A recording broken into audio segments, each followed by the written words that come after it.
Olá, eu sou o professor Sérgio Vicente Denser Pambuquian, do Laboratório de Geotecnologias da Universidade Presbiteriana Mackenzie. Geoprocessamento. Um exemplo clássico de geoprocessamento é o caso ocorrido em 1854, em um bairro de Londres, onde estava havendo uma epidemia de cólera. A cólera é causada por água contaminada, e o Dr. John Snow estava tendo dificuldade em localizar a fonte dessa epidemia. Foi feito então um mapeamento dos casos de morte por cólera e um mapeamento dos poços de abastecimento de água. Em cima disso foi feita uma análise espacial e foi localizado o poço que estava contaminado e foi feita a interdição desse poço localizado na Broad Street.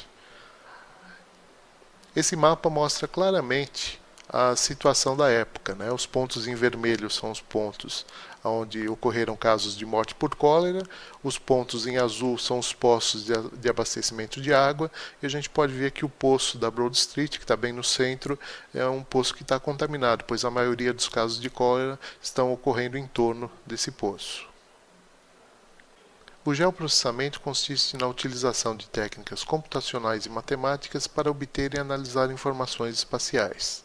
Neste exemplo da epidemia de cólera, se tivéssemos uma listagem com os endereços de todos os poços de abastecimento de água e uma listagem com todos os endereços de mortes por cólera, seria muito difícil de analisar essas informações. Uma vez colocando essas informações em cima de um mapa, conseguimos ver a inter-relação entre elas e conseguimos concluir que um dos poços estava contaminado pelo fato da maioria dos casos de cólera ocorrer em torno daquele poço.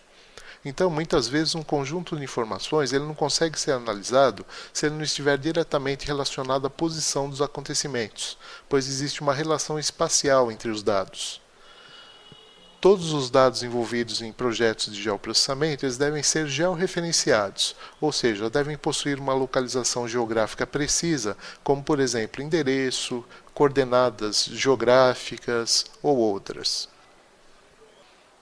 Um outro exemplo interessante que eu sempre comento com os alunos aqui do Mackenzie é que quando eles entraram pelo vestibular, eles fizeram um cadastro, onde eles colocaram uma série de informações como o nome do pai, o nome da mãe, o CPF, RG, e eu comento que essas informações não são suficientes para você trabalhar com geoprocessamento. Mas a partir do momento que você insere uma informação que permita a localização geográfica, como por exemplo o endereço do aluno, aí as técnicas de geoprocessamento podem ser aplicadas. Eu posso analisar, por exemplo, quais são os alunos que moram a menos de 3 km do Mackenzie, ou qual a porcentagem de alunos que moram na Zona Sul, e assim por diante. O geoprocessamento utiliza diversas tecnologias para coleta, armazenamento, tratamento, análise, apresentação e consulta de informações espaciais. Para a coleta são utilizados, por exemplo, GPS, radar, satélite, sensores remotos. Para o armazenamento são usados os bancos de dados geográficos. Para o tratamento e análise de informações é utilizada a geoestatística, a análise topológica, o processamento de imagens.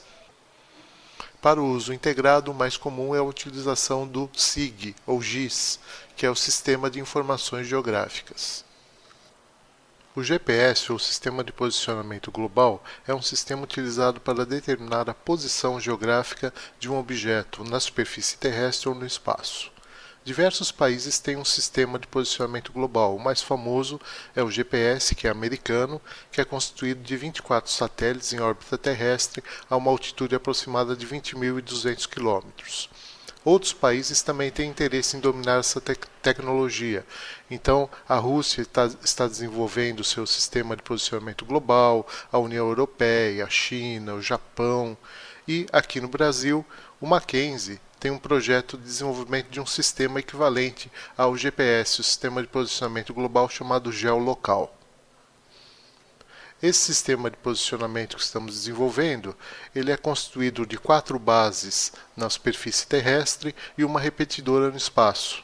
Essa repetidora pode ser um canal de satélite, pode ser um balão, pode ser um avião, um vante, né?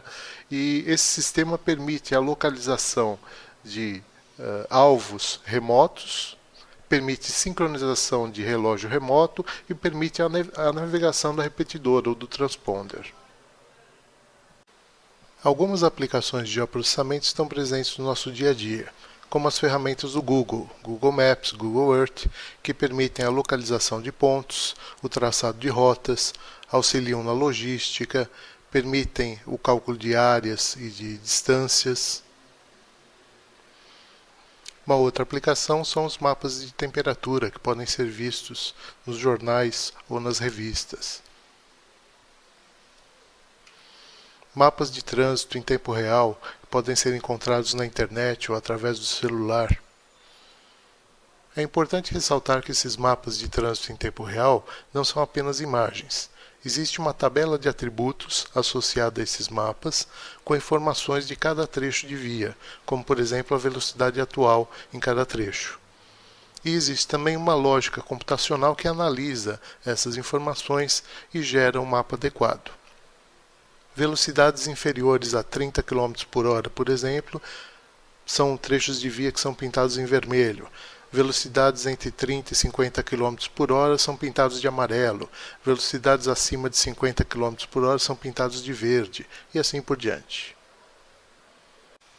As imagens utilizadas nos sistemas de geoprocessamento podem ser obtidas de várias formas.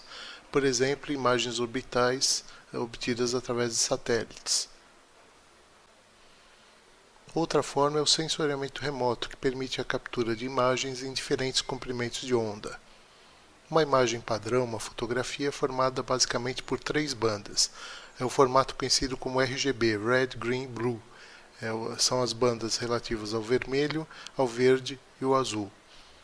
No sensoriamento remoto existem mais bandas, 6, 7, 8 bandas, com sensores que são sensíveis, por exemplo, ao infravermelho, ultravioleta, sensores sensíveis ao calor. Dependendo do comprimento de onda, cada objeto vai refletir uma porção dessa radiação. Aqui podemos ver uma imagem de sensoriamento remoto da região de Manhattan, 5 dias após o atentado terrorista de 11 de setembro de 2001, onde existem ainda focos de incêndio que podem ser observados na região do World Trade Center. Vários satélites podem ser utilizados para o sensoriamento remoto. Os mais comuns são o NOAA, o Landsat, o SPOT, GOES e outros. Outra forma de obtenção de imagens em 3D é através do laser scanning. O scanner em 3D faz uma varredura do ambiente e gera pontos tridimensionais que podem ser depois reconstruídos numa perspectiva em 3D. O geoprocessamento também pode ser aplicado para verificar mudanças ocorridas na superfície terrestre ao longo do tempo. Neste link podemos observar as imagens de antes e depois da tsunami ocorrida no Japão em 2009. São imagens do New York Times onde você pode ver a destruição ocorrida pela tsunami. Do lado direito vemos a imagem após o ocorrido e do lado esquerdo a imagem anterior. Com esses slides a gente pode enxergar melhor. Esses 4 reatores são aqueles que foram destruídos pela tsunami.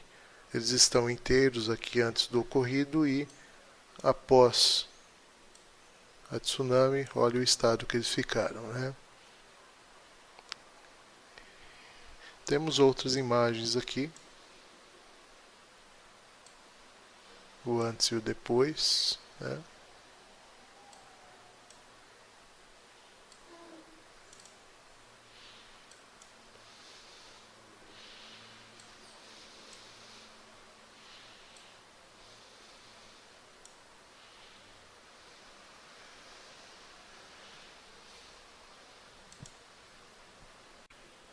As aplicações do geoprocessamento hoje em dia estão espalhadas por todas as áreas.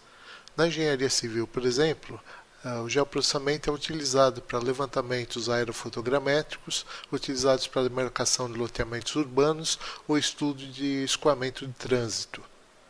Também para demarcação de referências em empreendimentos, quando você vai construir uma estrada, uma ponte ou qualquer outra edificação. para acompanhamento de obras e empreendimentos, para planejamento e gestão de redes de utilidades, como redes de abastecimento de água, de coleta de esgoto, de telefonia, de TV a cabo, para o mapeamento de uso e ocupação do solo. Os biólogos utilizam para mapeamento de espécies vegetais e utilizam imagens de satélite para classificar os tipos de vegetação. O geoprocessamento também é utilizado para monitoramento ambiental de mananciais e áreas sensíveis, apoio à execução de políticas públicas de gestão de risco, urbanismo e gestão de cidades, utilização de sensores baseados em radar para prospecção de minérios.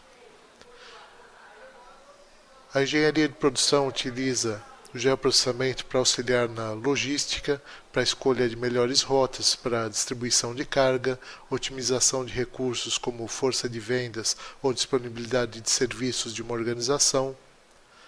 A gestão municipal utiliza o geoprocessamento para relacionar os postos de saúde com a população atendida, a localização das escolas com o endereço dos alunos em potencial, a pavimentação em relação às ruas de maior movimento.